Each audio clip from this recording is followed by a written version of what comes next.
Cara, eu acho que a primeira coisa é deixar claro que isso aqui é para quem quer, porque por isso a gente até chama de crise dos aprovados. Porque, cara, você está acertando 150, 155 questões, você já está passando em praticamente todos os cursos. Você não vai estar passando ali numa medicina USP, numa medicina UFMG, mas você vai estar passando meio que onde você quiser, em qualquer curso que você quiser, até em medicina.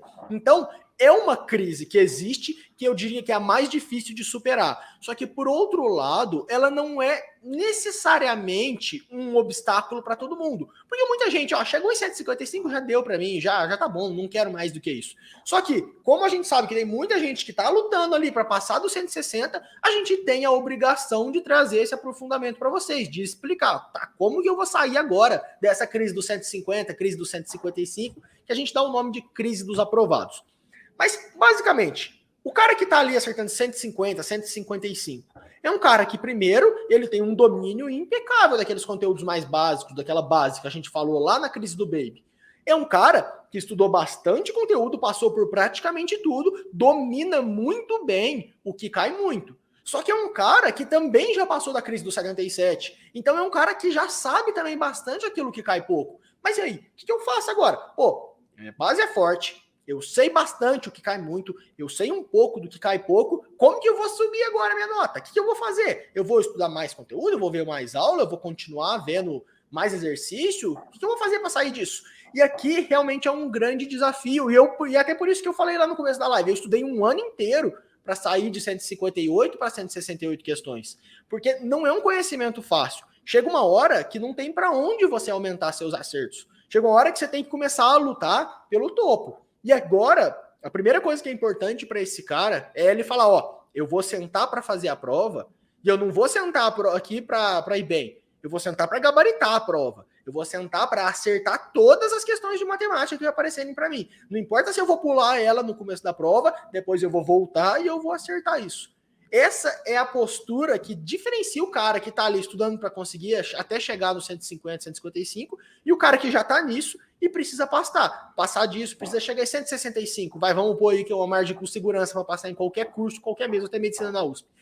Quando você se depara com a situação de sentar na prova para gabaritar, não importa se a questão cai muito ou cai pouco. Você está tão obsessivo com aquilo que você vai aprender, você vai se jogar ali de cabeça para estudar o que for preciso. Você errou uma questão de um assunto desse tamanho no simulado, você vai lá e faz um estudo aprofundado nisso para que você nunca mais erre. Você errou ali uma questão de outra matéria no outro simulado, você faz a mesma coisa. Para que chegue um momento que não tem mais o que você errar. Mas isso é só a primeira coisa, isso não vai ser suficiente. Por mais que você faça isso, você nunca vai conseguir chegar em 165 acertos só com isso. Porque ainda falta uma coisa que eu demorei para perceber. Que eu só fui conseguir ali pegar bem, mais ou menos na metade do meu outro ano de preparação, né? Eu estava nesse ano de jornada, saindo de 158 para 168, mais ou menos na metade do ano que eu percebi que eu falei, cara, eu cheguei num nível aqui em natureza que eu conheço essa prova tão bem que eu tenho a impressão que pode passar 1000 anos da minha vida que eu vou continuar indo bem nessa prova. Mas o que mudou? E aqui entra o principal ponto. Para o cara que está lá em cima, para o cara que já está no topo, ele tem que conseguir um conhecimento de prova tão absurdo, mas tão roubado mesmo, que ele vai para a prova do Enem meio que achando a prova familiar mesmo, ela sendo uma prova inédita. Isso você consegue com um conhecimento absurdo de modelo de questão, de modelo de prova, de estratégia de prova. Você tem que saber realmente absurdamente tudo. Se a questão cai muito, é um assunto que cai muito, cara, você tem que conhecer todos os modelos daquilo, você tem que saber demais, tem que ter feito todas as questões antigas, para não importa o que vão te perguntar, você já está com a resposta na ponta da liga, você não precisa nem ler a questão inteira, porque você já sabe. A hora que você consegue conciliar esse domínio gigante de conteúdo, que você começa a saber tudo, com esse conhecimento absurdo de modelo, você, o Enem aqui o Enem é minha casa, eu vou passear pelo Enem de olho fechado porque eu sei onde que eu tô. Quando você junta essas duas coisas, aí você fica no nível de gabaritar a prova, sabe? Por que eu falo, eu não faço 170? Porque eu, até hoje, não consegui esse nível em linguagens. Eu parei de estudar e eu não vou voltar a estudar para vestibular porque eu estou na faculdade de medicina.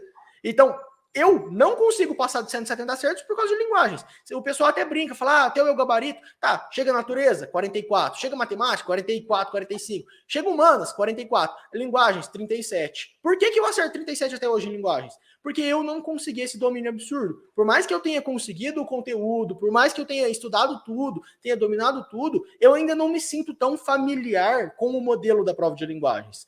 Eu sinto que se eu conseguisse esse domínio, daria ali para chegar perto de gabaritar a prova. Então, qual que é a mensagem que eu quero passar aqui com vocês? O que você vai fazer quando você chega num nível tão aprofundado, assim, você está num nível tão hard, ali 155 acertos, e que vai te fazer subir acima disso, não é mais ver matéria, ver conteúdinho ali, ver, vou ver uma aula. Você já sabe isso muito bem, por sinal. O que vai te fazer é conciliar os pequenos detalhes, as pequenas correções, com uma prática absurda, com um conhecimento absurdo daquela prova.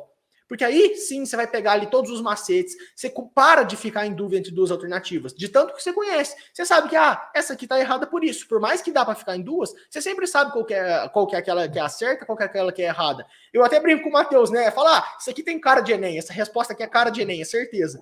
Às vezes a gente percebe isso em tudo. Só que chega uma hora que você começa a perceber isso em praticamente todas as questões. Poucas questões você realmente fala, eu não consigo escolher essas duas alternativas.